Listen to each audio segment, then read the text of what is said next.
Assalamualaikum warahmatullahi wabarakatuh. Di sini kami akan mempresentasikan epidemiologi penyakit menular dan tidak menular.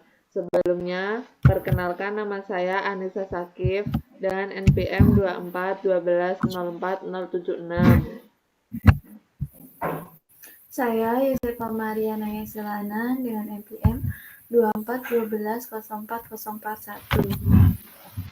Saya Zafira Indah Sita dengan NPM 2412040443. Di sini saya akan menjelaskan pengertian penyakit menular dan penyakit tidak menular. Untuk penyakit menular adalah penyakit yang disebabkan oleh agen infeksius seperti virus, bakteri, atau parasit tertentu yang timbul melalui transmisi agen dari orang terinfeksi, hewan, atau reservoir lainnya ke host yang rentan baik secara langsung maupun tidak langsung melalui perantara seperti media air, udara, vektor, tanaman, dan sebagainya. Pengertian penyakit tidak menular atau PTM merupakan penyakit yang tidak ditularkan atau ditransmisikan kepada orang lain dengan bentuk kontak apapun. Meskipun tidak menular, penyakit yang tidak menular dianggap berbahaya dan merupakan ancaman utama bagi kesehatan manusia saat ini.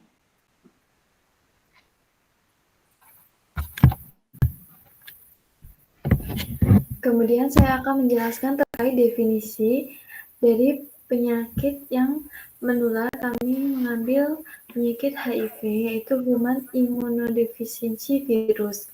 Adalah virus yang menyerang sistem kekebalan tubuh dan dapat menyebabkan AIDS.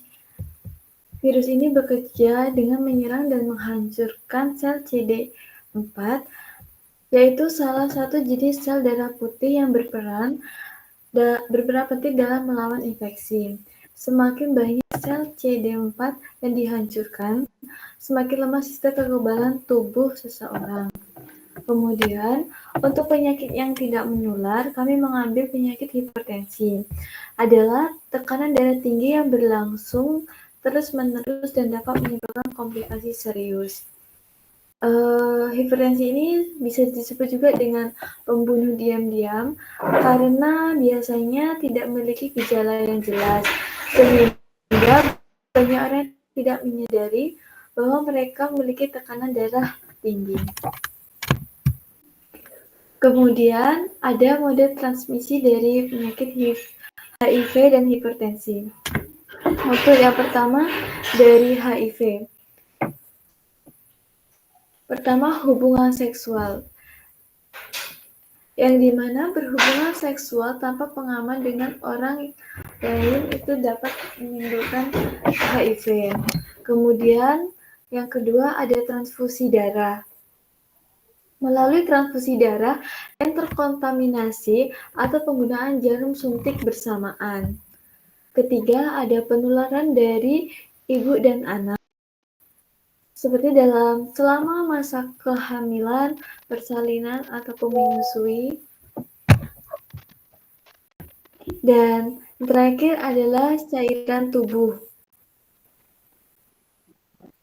Beberapa cairan tubuh seperti cairan vagina dan segmen juga dapat menularkan HIV. Berikutnya penyakit tidak menular hipertensi. Pertama ada faktor gaya hidup. Faktor gaya hidup seperti kebiasaan pola makan tidak sehat, kurang berolahraga, merokok, mengonsumsi alkohol, stres dan kurang tidur bisa menyebabkan hipertensi tersebut terjadi. Kemudian ada faktor genetik. Faktor genetik ini seperti dari riwayat keluarga yang dapat meningkatkan risiko. Dan terakhir ada faktor lingkungan. Paparan polusi udara dan stres kronis dapat berkontribusi, sehingga dengan hal tersebut bisa menyebabkan terjadinya penyakit hipertensi juga.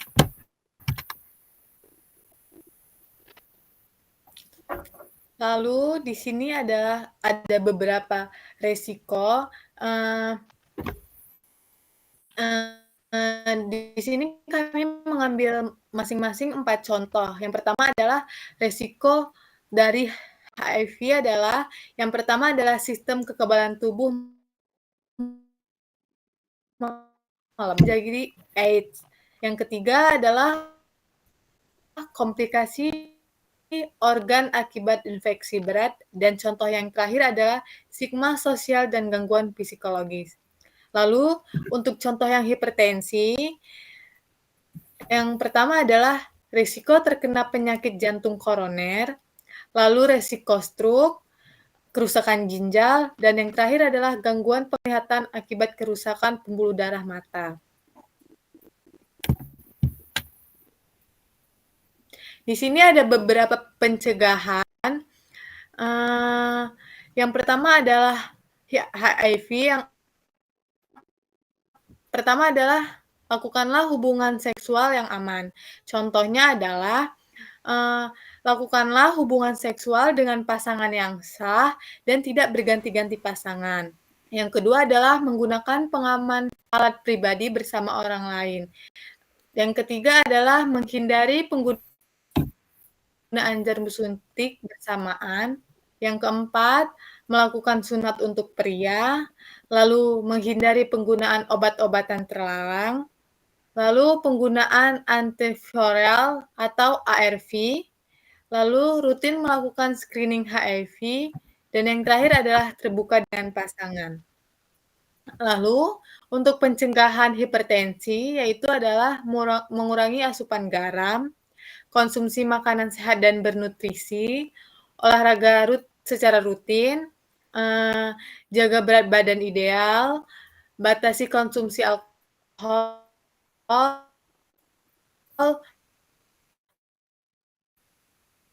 batasi asupan karbohidrat yang cukup.